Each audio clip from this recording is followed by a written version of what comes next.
Akankah Bigetron benar-benar membalaskan dendam mereka? Atau EVOS Legends yang akan memasak ke game yang ketiga? MPL Arena, mana tepuk tangannya?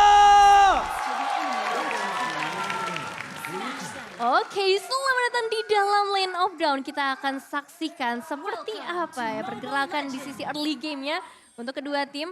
Karena kalau kita ngomongin ke arah drafting ya, kedua tim punya potensial yang cukup besar mungkin, tapi lebih terlihat di arah Bigetron. Karena kita ngelihat adanya Melissa di sisi EVOS yang butuh waktu lebih banyak menurutku dibandingkan adanya dengan seorang Beatrix yang lebih kuat di arah early game-nya. Akankah terjadi first blood kali ini nampaknya gagal didapatkan di bottom lane. Tapi based on history kemarin, di mana siapapun yang menggunakan Lancelot masih kurang cukup efektif di last match di Royal Derby sekalipun. Ya, Lancelot nih masih menjadi tanda tanya ya. Sebenarnya seperti apa strategi yang pas ketika ngebawa seorang Lancelot ke dalam gamenya.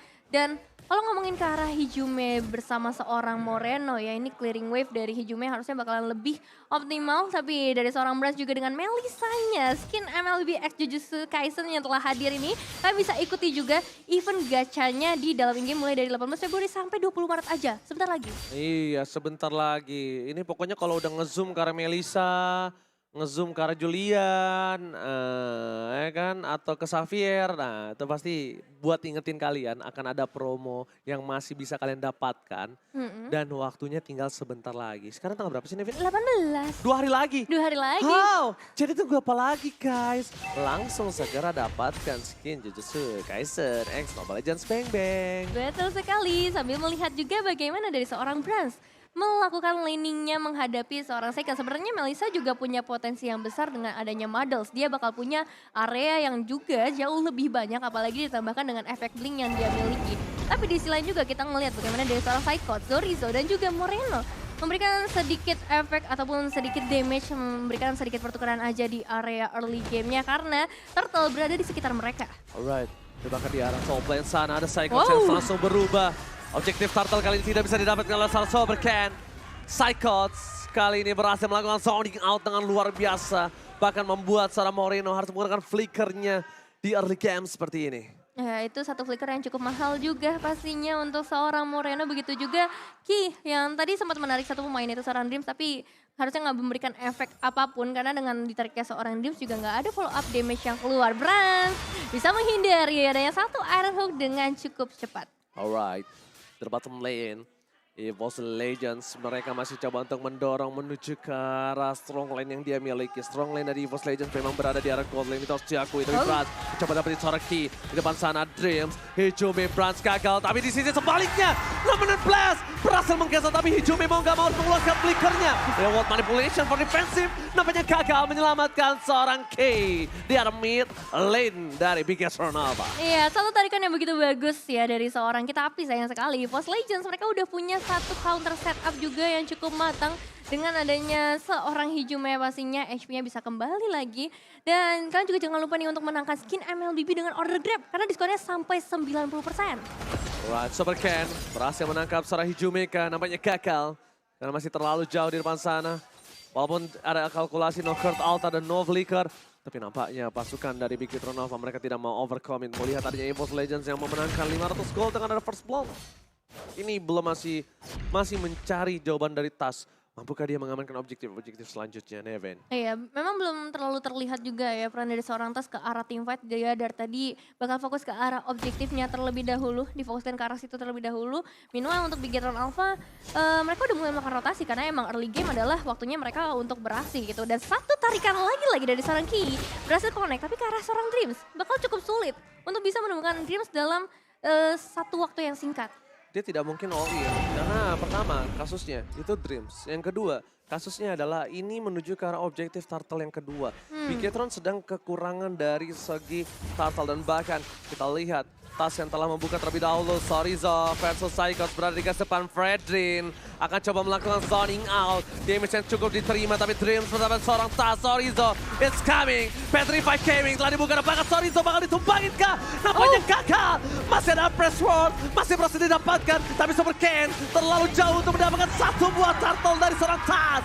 Superken dilakukan zoning out dengan sangat mahal. Kembali lagi sebelum game ini terjadi, aku udah bilang sama Nevin, kalau Cyclops menggunakan Yuzongnya ini harus diperhatikan oleh para pasukan dari Bigetron Alpha. Iya, zoning out yang mahal banget. Dan lagi-lagi Tas bakal fokus ke arah objektif, tapi kita bakal mengintip sedikit ke arah itemizationsnya di early game ya. Perbedaan yang signifikan belum terlalu terlihat karena goldnya juga belum berbeda jauh. Tapi kalau ngomongin ke arah gold laner, saya kan bakal menuju ke arah BOD di early game kali ini. Meanwhile, dari seorang Brans dia bakal fokus ke arah attack speed dan juga critical dengan Steelix Push dan juga Corrosive Sight. Nah, Renata partinya masih belum cukup untuk bisa bahkan menembus damage dari seorang Dreams ya. Tadi upshotnya doang yang kena. Itu mungkin membuat seorang Saken harus bisa melakukan defensif di bottom lane. Dan lihat, 2 EVOS Legends ya. Dan bahkan 4 ke arah Bigetron Alpha. Oke. Kali ini malah berbanding terbalik. Yang tadi aku sendiri sekarang ada 2 dari EVOS Legends ya. Berarti nggak pada mau sama Bang Oji ya? Langsung bergeser. Kan sama Bigetron kita. Loh, Ranger Mas tadi EVOS Legends, tapi udahlah kita nggak usah ributin itu. Karena sekarang kita bakal melihat juga bagaimana dari Brans dengan area yang besar dia sedari tadi nge-push banget secondnya sih. Agak susah untuk bisa melakukan pergerakan dan harus menjaga di outer turret aja. Alright, tapi nampaknya Saken langsung mulai coba mundur karena lihat mapnya gelap banget, nggak ada yang tahu keberadaan satu sama lain. Ini juga cukup untuk membuat seorang God Laner ketar-ketir. Tapi kalau God Lanernya udah ada yang berani maju sampai ke depan situ, tandanya dia berada di dalam kondisi yang aman. Safety, logikanya seperti itu. Karena map hilang. Yep. Yang mundur berarti tidak punya info. Tapi kalau yang maju, mereka punya info. Itu yang mungkin harus diperhatikan oleh dari seorang Saken. Karena tiba-tiba Brans berada di depan sana, itu bukan tanpa alasan. Gak mungkin dia berani sendiri di depan sana. Harusnya. Ya harusnya udah ada informasi yang bisa diamankan, tapi Turtle juga udah mulai muncul. Namun belum terlihat pergerakan dari Bigetron Alpha yang ternyata langsung menuju ke area top lane untuk langsung menemukan Psychos dan juga satu outer turret. Pertama menurut aku sangat worth it sih dari Bigetron Alpha. Perfect Turtle for EVOS Legends kali ini di game yang kedua. Game pertama Bigetron, game kedua EVOS Legends. 2 perfect turtle di 2 game, di 2 tim yang berbeda. Wow, ini cukup unik karena perfect turtle itu sangat jarang. Balik lagi seperti yang aku bahas di hari sebelumnya. Tapi lihat di arah bottom lane, ada Dreams di depan sana. Flicker bahkan telah digunakan. Menuju ke arah seorang Dreams, mencoba didapatkan. Namen dan Blaster cancel begitu saja. Kertal tapi Saken terperangkap oleh seorang Brans, double kill. Mencoba mendapatkan 1 buah point kill kembali. Brans masih melepi. Sorizo tidak punya flicker kembali. Dan bahkan Sorizo ter-take down. 3 hilang di arah bottom lane. Poin yang sangat mahal untuk para pasukan dari EVOS Legends. Wah, langsung dibalaskan dendamnya kali ini dari EVOS Legends. Posisi yang bagus banget dari seorang Brans, bahkan kali ini outer mid lane turret harus bisa diruntuhkan begitu saja. Begitu juga dari seorang Tas yang masih belum bisa ditangkap dan berhasil menculik ke arah purple buff-nya. Shadow Kill telah dikeluarkan menuju ke arah King Brans, tapi tidak terasa sama sekali King Brans too strong in the bottom lane. God Laner lagi-lagi mendapatkan double kill dan bahkan invasi jungle terhadap Superken dihabisin. Superken tidak memiliki jungle sama sekali. Tidak ada orange buff, tidak ada purple buff. Superken lumpuh kali ini Nevin. Satu momen yang benar-benar ngerubah EVOS Legends yang kali ini udah langsung bisa mendapatkan keunggulan yang cukup besar. Bahkan Sorizo masih mencoba menahan di bagian inner turret untuk di area bottom lane. Dan memang kita ngeliat bagaimana potensial dari seorang Brans. Dia tahu posisinya tadi untuk bisa ngincar langsung ke arah seorang Moreno. Dengan item DHS yang udah diamankan, ini pasti membuat penetrasinya semakin besar. Begitu juga ketika dia bertemu dengan seorang Ki, itu bukan menjadi masalah untuk seorang Brans. Yes, sedangkan kalau misalnya kita lihat ini momentum sangat sulit didapatkan oleh Bigetron Alpha. Kira momentum yang mereka buat, Ki harus mengeluarkan seluruh banyak soft skill, tapi lihat bakal coba di-all-in begitu saja. Spray down from Saken. Masih ada Superken di depan sana dengan Cloud Shadow-nya, dia nggak mau masuk lebih dive in karena akan ada Lord yang sangat berharga di arah bottom lane. Langsung bakal coba di setup oleh para pasukan dari EVOS Legends. Sudah mulai terdengar harusnya dari Bigetron Alpha. Apakah mereka akan coba untuk melakukan satu buah kontes? Nampaknya tidak dilepaskan begitu saja, Nevin. Iya, bakal susah untuk melakukan kontes dan ini dia Lord untuk EVOS Legends. Tinggal pertanyaannya adalah siapa yang bisa ngincer ke arah seorang Brans dari Bigetron Alpha. Karena sedari tadi kita ngeliat juga Ki, dia belum bisa tarik siapapun yang maksudnya bakal optimal ya. Beberapa kali dia fokusnya ke arah Dreams, mungkin Tas yang belum bisa berhasil diamankan juga. Meanwhile, mungkin jawabannya ada di arah seorang Seiken. Tapi Seiken juga nggak punya posisi yang terlalu oke untuk bisa sampai ke bagian belakang itu sampai ke arah seorang Brans. Oke, hitmapnya silakan Nevin. Ya kalau lihat dari hitmapnya Tas, ini objektif gaming banget ya. Bahkan dia nggak terlalu agresif untuk masuk ke arah semak-semak dari Bigetron Alpha di 5 menit yang pertama. Dia fokus akan objektifnya sendiri dan terutama ke arah Turtle dan juga Lord sih untuk Turtle ya 5 menit pertamanya. Jadi bahkan di menit sekarang kita udah ngelihat 14 level yang dimiliki oleh seorang Tas. Meanwhile Super Ken masih di angka 12. Perbandingan level yang cukup timpang kali ini membuat dari Bigetron Alpha mengurungkan niat untuk melakukan kontes. Tapi di arah bottom lane, EVOS Legends, mereka mendapatkan Lord dengan sangat bebas. Mencoba dapetin trade! Apakah di all in? Nampaknya tidak. Mencoba untuk menangkap sedikit demi sedikit, tapi Brans terlalu bebas di arah belakang. Backline dari EVOS Legends tidak terhentikan. Psychos menuju ke arah backline, sentry telah dibuka, tapi hanya ada zoning out saja. Di arah top lane terdeteksi dengan ada Super Ken yang melakukan cutting terhadap minion dari EVOS Legends.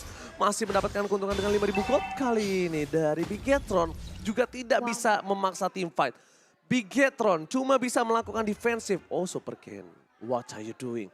Keputusan yang sulit kalau dia ter-take down, Neven. Iya, kalau sampai bisa ter-take down ini bakal menjadi bahaya berikutnya yang harus dihadapi oleh Bigetron Alpha. Masalahnya ini baru 11 menit pertama dan Zorizo terpaksa harus dipukul mundur terlebih dahulu, terusir dari rumahnya sendiri karena kali ini Purple Buff bisa diamankan oleh seorang Tas. Lagi-lagi Hayabusa tanpa ada Purple Buff. Tapi Saken melihat ada satu kesempatan mendapatkan turret dan dimanfaatkan dengan maksimal oleh dirinya. Dengan ketertinggalan terhadap seorang King Brans dan gold yang didapatkan dari Lord tadi itu cukup banyak, 2.000 gold. 2.000 gold, XP yang begitu besar dan juga turret damage ya karena mereka bisa menembus sampai ke area inner turret dari dua lane yang berbeda. Jadi ini keuntungan besar ada di tangan EVOS Legends, cuman potensi dari Bigetron Alpha juga masih terlihat dengan begitu jelas ya dengan ada split push ataupun nantinya dari seorang Ki yang bisa memberikan surprise tadi. Langsung surprise attack, Saken di depan sana. Ternyata gagal ditumbangkan. Menuju ke arah posisi yang tak bisa diselindungi kembali. Zorizo memancing keributan para pasukan dari EVOS Legends yang nampaknya mereka sadar. Tidak boleh memaksakan sesuatu yang mungkin tidak bisa mereka paksakan. Karena Psychot pertama udah gak ada Petrify. Kalau team fight di arah bottom lane dipaksakan, bisa jadi EVOS Legends yang berada di posisi yang tidak untung. Karena objektif. Seperti kata Nevin, ketika heat map terbuka, dari Tas sudah terlihat potensial di map 5 menit pertama. Objektif semua yang diputerin, itu pasti tandanya membuat EVOS Legends akan memilih ke arah lot ketimbang team fight. Iya, dan untuk kali ini tinggal gimana dari Bigetron Alpha. Lagi-lagi bakal fokus ke arah Lolitanya terlebih dahulu. Yang sekali ini harus ditumbangkan, tapi ternyata masih ada Immortal yang bisa menahan nyawanya lagi. Tapi Zorizo yang harus ditumbangkan Ranger Mas. Zorizo ditumbangkan, lot didapatkan oleh King Brans. Bahkan di sisi sebaliknya, Tas masih mau lebih. Purple Buff dari Super Ken bakal coba diambil. Dibuat tak bermain kali ini Super Ken. Di game pertama dia bersinar, di game kedua dipatahkan kakinya. Nah, Nevin.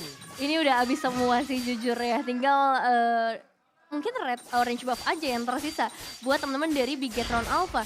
Dengan adanya Lord yang bisa diamankan kembali, berarti minimal mereka udah bisa menembus sampai ke area base turret untuk Bigetron Alpha. Harapannya masih ada, memang masih ada winning condition dari Bigetron Alpha meskipun bisa dibilang cukup kecil. Mereka nggak punya defensive high ground yang terlalu besar, hanya seorang Eve. Dan aku nggak tahu apakah dari item decision seorang Eve-nya ini udah cukup potensial untuk bisa memberikan damage atau belum. Karena perbedaan goldnya 8.600. Itu dia, ini EVOS Legends bisa nabrak loh. EVOS Legends bisa nabrak Bigetron Alpha langsung ke arah base turret mereka. Dan sekarang adalah momentum yang dipegang EVOS Legends. Mereka tidak boleh sembarangan untuk masuk. Mereka juga harus menjaga Brans. Brans gak boleh tershutdown dan itu keuntungan yang mereka miliki. Sedangkan Super Ken kali ini bingung sekali untuk bisa melakukan defensif terhadap pasukan dari EVOS Legends. Langsung ada Psychos berubah menjadi seorang naga. Hantaman benda tombol ke arah belakang. Zorizo gak bisa nahan damage yang telah diberikan oleh pasukan dari EVOS Legends. The Mana Blast! Hilang! Fokus ke arah base, gak peduli apapun yang terjadi dan bahkan memasak ke game yang ketiga. EVOS Legends menolak untuk dipulangkan dengan kemenangan 0-2. Mereka memaksa untuk membawa game yang ketiga. Tidak mudah pastinya untuk